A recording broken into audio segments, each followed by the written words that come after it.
Seja muito bem-vindo e bem-vinda ao podcast da BHH. As novidades da hematologia, hemoterapia e terapia celular, você ouve a seguir no nosso episódio do Hemoplay Podcast. Olá, sejam todos bem-vindos a mais um episódio do Hemoplay Podcast. E hoje, eu, Natália Zing, junto com Thaís Fischer, a gente tem a honra de fazer uma colaboração, junto então com a BHH, com o nosso podcast também, o Hematotalks.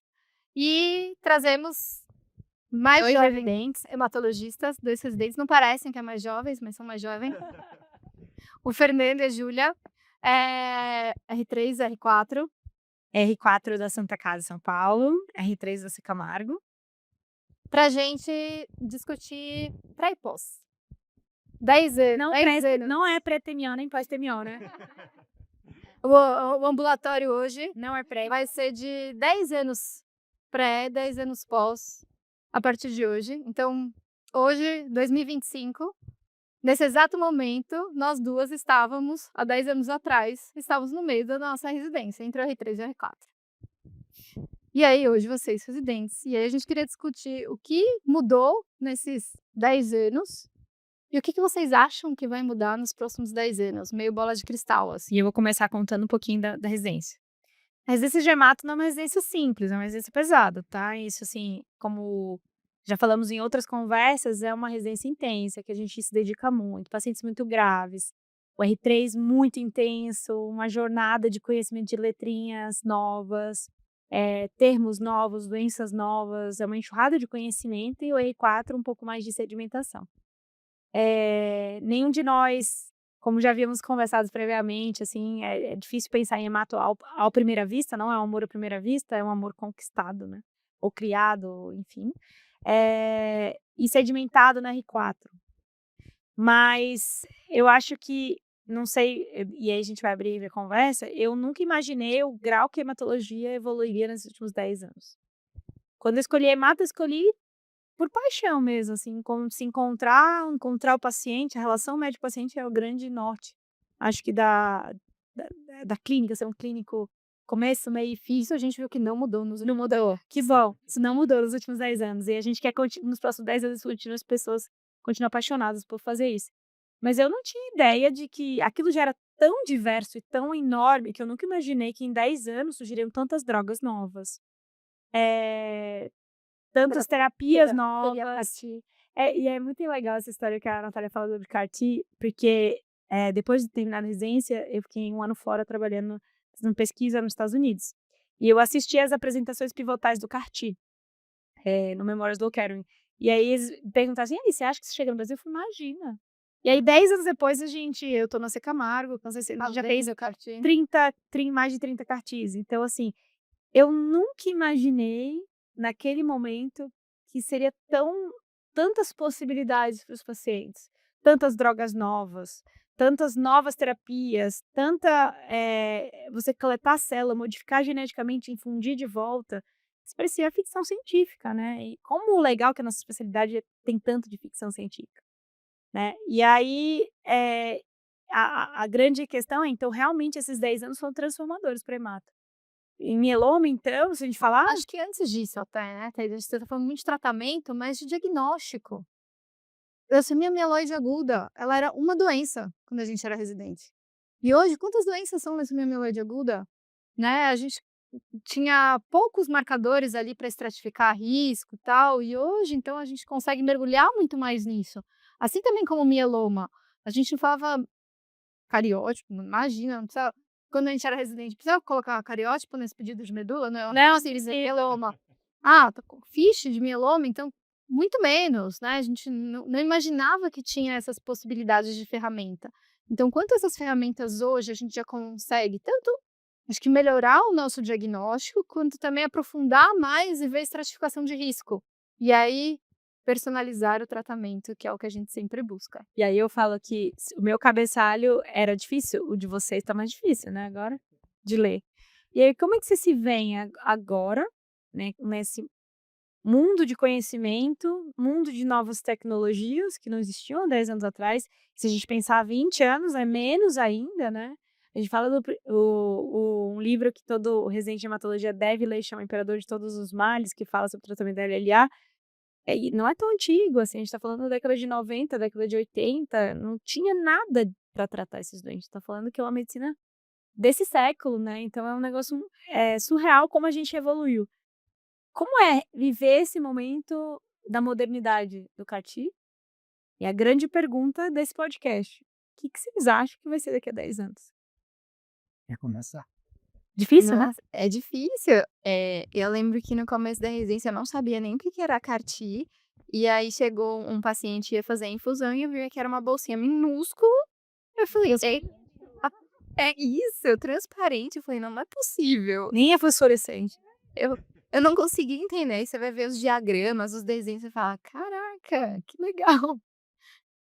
Eu acho que é muito, muito surpreendente mesmo, né? Acho que a gente chegou num momento em que isso também tem toda uma diferença. Os pacientes hoje em dia vivem mais, vivem melhor, e aí a gente também tem outras coisas para ver, né? Eu acho que agora a gente tem que acompanhar um paciente mais crônico, né? E talvez antigamente os pacientes tinham os sobreviventes e tinham os que não sobreviviam logo de cara, né? Eu acho que hoje em dia a gente tem muitos pacientes que acompanham cronicamente, então a gente olha para outras coisas, né, do paciente também, acho que não só para aquele momento, né, isso trouxe isso a mais pra gente também, Então, né, e eu acho. você me lembrou muito do ambulatório de Hodgkin da Santa Casa.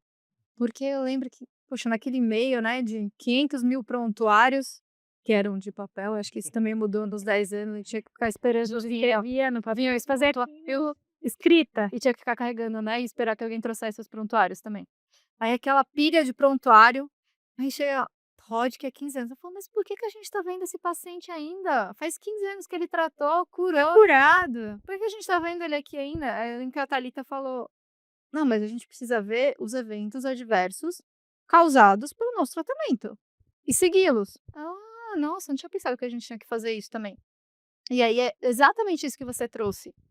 E é esses cuidados que a gente tem que ter para sempre. Até no último congresso do ASH, também na mesa de Hodgkin, eles estavam falando isso, sobre eventos adversos, tal, e colocaram ainda especificamente ali de alguns eventos adversos de inibidores de checkpoint, que apesar de serem tranquilos, por ser, por exemplo, endocrinopatia, eles são permanentes. Então, não só e aí a gente volta àquela coisa do hematologista ser um bom clínico, cuidar do seu paciente, ter essa relação, não só cuidar ali de uma doença pontual, um linfoma, sei lá, que vai ser um tratamento curto, mas cuidar do paciente como um todo e, inclusive, de eventos adversos relacionados àquele tratamento. E tardios, né?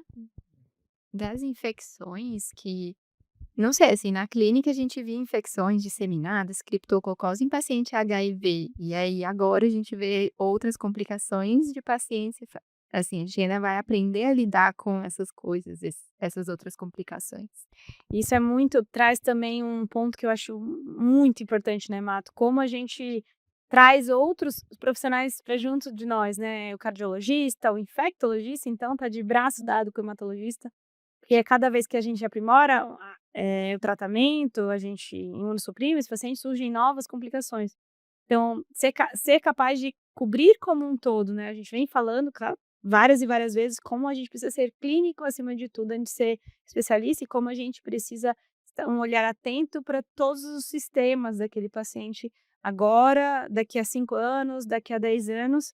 Mas acho que uma das coisas que a gente teve mais refinamento da hematologia foi aprender a não bater com tanta força e bater com mais jeito, né? A gente está aprendendo a ser mais elegante nos tratamentos, pensar muito que esse paciente vai curar. Curar não é mais só o mais importante, é curar e viver bem todos os outros Treino, né?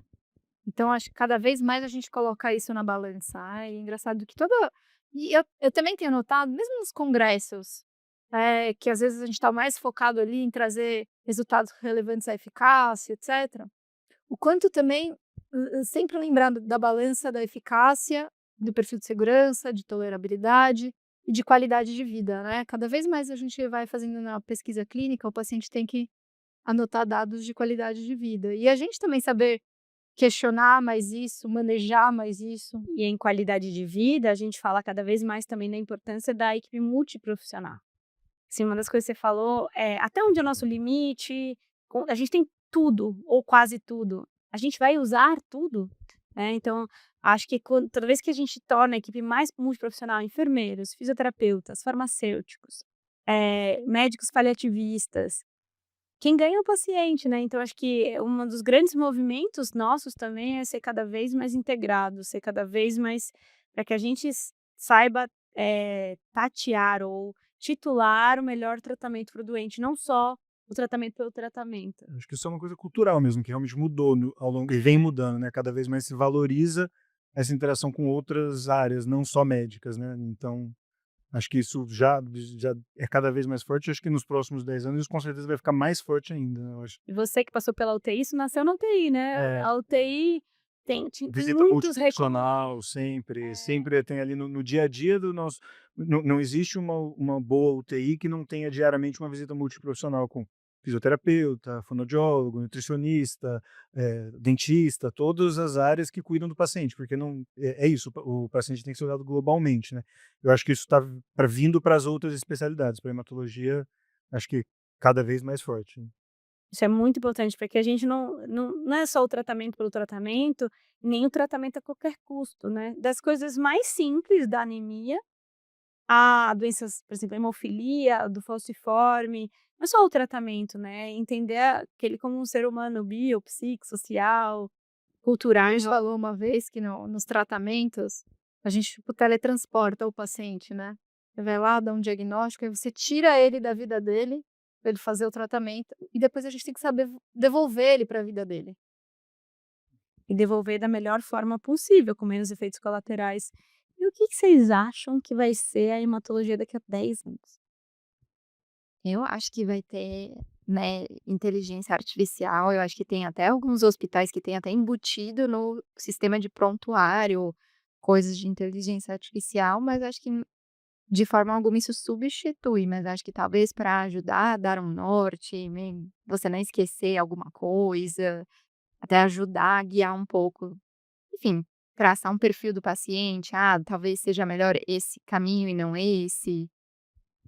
Cada vez mais precisão mesmo, né, que nem a medicina de precisão, né, cada vez o remédio certo, para o paciente certo, na dose certa, né, eu acho que e ajuda pra gente no sentido da inteligência artificial já está aí, né, em alguns aspectos, até para o nosso dia a dia, para estudar, hoje em dia é mais fácil estudar, né, você tem inteligência artificial em medicina que você faz a pergunta e ela já te mostra o artigo, não só que aquilo que estava no título do artigo, mas às vezes a resposta à sua pergunta estava ali no meio do artigo, ele vai lá e te bota o artigo para você, acho que até para o nosso dia a dia, enquanto profissional também isso melhora muito, né. E como vai ser a residência daqui a 10 anos? Como vai ser residente em 10 anos? Será que a residência que a gente vai vai ter ter? nesse mesmo perfil? Eu acho que uma coisa a gente falou de mudança de cultura, acho que uma coisa que cada vez se torna mais cultural é essa questão de valorizar mesmo o residente, né, o lado humano do residente, né, no sentido do, né, um exemplo simples, pós-plantão, acho que hoje em dia talvez houvesse um tempo atrás que um residente tirar uma licença por saúde mental fosse uma coisa extremamente mal vista, hoje em dia os chefes, as pessoas, os colegas já entendem um pouco disso. Eu acho que, puxando mais para esse lado cultural da residência, eu acho que isso muda muito. Agora, a parte de tecnologia, eu acho que vai depender muito de onde você está, né? Talvez, acho que talvez 10 anos seja pouco para mudar muita coisa, não sei. Eu acho que O talvez. treinamento em serviço, você acha que vai continuar, então, assim? Treinar com outros médicos. Basicamente, residência não é um programa só teórico, né? É um programa teórico-prático, em que a gente chama de treinamento em serviço, ou seja, treinar na prática, ou a pessoa viver na prática e supervisionados, né? Será que isso ainda vai existir? Eu não consigo ver muito longe disso, até porque para mim é muito importante, aprender vendo o certo, né, com alguém que já sabe muito mais do que eu, porque você vai vendo, tá, é melhor seguir desse jeito ou desse jeito, aí você vai pegando um pouquinho de cada um, O jeitinho de jeitinho cada de um. cada um e você vai meio que moldando o seu jeito. Então, não sei, eu acho que eu sou muito tradicional, mas eu acho que vai continuar. Tem espaço para tecnologia em simulação, né? Simulação realística, cada vez talvez mais refinada e tal, mas eu acho que nunca vai substituir mesmo. Acho que o modelo. É o treinamento em serviço, É. né? Não, olha, acho que esses pontos, por exemplo, machine learning a gente tem E já tem alguns estudos justamente usando o machine learning para identificar For pacientes risco, de mais alto prognóstico. risco, tal, não sei o que. Até tem trabalho de LLC, por exemplo, tentando tratar esses pacientes mais precocemente. Quem é paciente que talvez então tenha benefício de tratar precocemente usando machine learning. Eu acho que a gente não vai virar machine learning porque tem essa coisa humana que precisa ter. Pô, aquelas questões igual do CAR-T. O paciente mora a quantos quilômetros, como que é a família, tal. Putz, algumas variáveis a gente consegue realmente colocar no algoritmo. Outras não, outras tentam um feeling ali com o paciente. E é vendo muito paciente, vendo muitas pessoas que a gente consegue desenvolver esse feeling. Que a gente não tem, não nasce com ele. Ele realmente é desenvolvido. E é com prática, muita coisa. Acho que muitos programas de educação médica têm caminhado para curtos programas, né? Então, programas muitas vezes acompanhando um médico específico, 2 semanas, 1 mês, tal. Eu realmente acho que para hematologia, no geral, é pouco. Se você depois querer dia a dia, né? especificar. Eu e a Thaís, a gente já teve a oportunidade de acompanhar outros colegas hematologistas dentro do Brasil, fora do Brasil também. E é pouco, né? Não tem como. A gente teve experiência de ficar 1 mês fora, 1 ano fora, é pouco. Você não vai conseguir formar um hematologista assim. Talvez, eu vou ficar tanto tempo para só ver CAR-T, vou ficar um tanto tempo para só ver hemoterapia, tal. Aí já é um refinamento. E aí você quer ter a vivência do outro, talvez, mas para formação básica, eu também sou mais tradicional. Não Eu consigo também. ver. Acho que a residência é a maneira mais rápida e ela é, assim, de você garantir a passar por tudo, né? Porque você até pode não fazer uma residência médica e depois fazer, né, ter o convívio com a doença e fazer a prova de título, mas a maneira mais rápida e eficiente é você ser um residente imerso naquele programa, vivendo aquele dia a dia, nas residências cadastradas, obviamente, e aí que, de novo, a importância da sociedade, da BHH, regulando e validando os programas de residência médica versus outras pós-graduações, etc. Então, aqui a gente deixa realmente a nossa força na importância do programa, pelo menos agora, e a gente acredita que daqui a 10 anos, talvez a gente esteja errada. Eu sobre... Acho que ter a sabedoria de usar as tecnologias a nosso favor, né? Não é também não ser contra Sim, não, claro. desenvolvimento, óbvio que não, mas é saber usar de forma correta essas ferramentas, né? E aí foi quando você fala de vivência, uma vez eu estava discutindo do Zocchiatoni em protocolo. Mas por que você está escolhendo esse protocolo, Zocchiatoni? Por que você não escolheu esse? Em CCN eles têm todos os mesmos pesos, eles mostram resultados eficazes. O que ele fez escolher? Me ensina. O que você fez? Ele falou, você vai precisar de um pouco mais de cabelo branco. Você vai precisar viver um pouco mais para você chegar aí. E aí eu acho que aí realmente essa parte humana do ver e do viver Não vai mudar em 10 anos. Bom, então a gente queria agradecer a presença. Vocês queriam perguntar alguma coisa pra gente? Alguma coisa que o residente queira perguntar um pouco a quem já foi residente no passado? O que você acha, o que vocês acham que mais mudou da época que vocês eram acho que da rotina do residente? Eu acho que melhorou muito o reconhecimento dos problemas do residente e dos direitos do residente. Eu acho que isso aí foi uma mudança que eu vivi claramente nos últimos 10 anos. Eu consigo ver claramente, espero estar sendo uma coordenadora melhor dos residentes, assim, de tudo que eu aprendi, do que eu vi, das coisas que eu vi. Então, eu acho que a gente tem investido em saúde mental, a gente tem investido em direitos dos residentes, em melhorado a qualidade de vida dos residentes. Acho que isso é muito importante. Melhorado o ambiente de trabalho, mas isso é cultural nos últimos 10 anos. A gente tem entendido que isso é importante, acho que isso mudou muito. E que outras questões eram desnecessárias. E uma outra coisa que eu tinha, isso, final da residência, clínica, eu tinha certeza de que a medicina era algo forte, o suficiente para ser imutável em algumas coisas. E cada ano que passa eu descubro que as verdades são completamente transitórias. Que o que você faz hoje, o que você faz tem que ser verdade hoje, porque provavelmente daqui a 10 anos, talvez não seja. Talvez seja. Então a gente tem que tomar muito cuidado e ser humilde o suficiente para reconhecer as mudanças. seja de inteligência artificial, seja de tratamentos. Então, eu acho que estudar o contínuo do aprendizado, não ficar também preso ao passado somente. É olhar o passado, mas usar o passado para guiar o presente e o futuro, né? Acho que esse é que eu mais vejo de diferente. Então, mais uma vez, obrigada. Daqui 10 anos a gente volta a se falar que a gente vai dar certo? Vamos deixar marcado. Nada. Obrigada a todos. Tchau, tchau. Com acesso a muita informação sobre as especialidades e diversos temas pertinentes na voz de quem entende.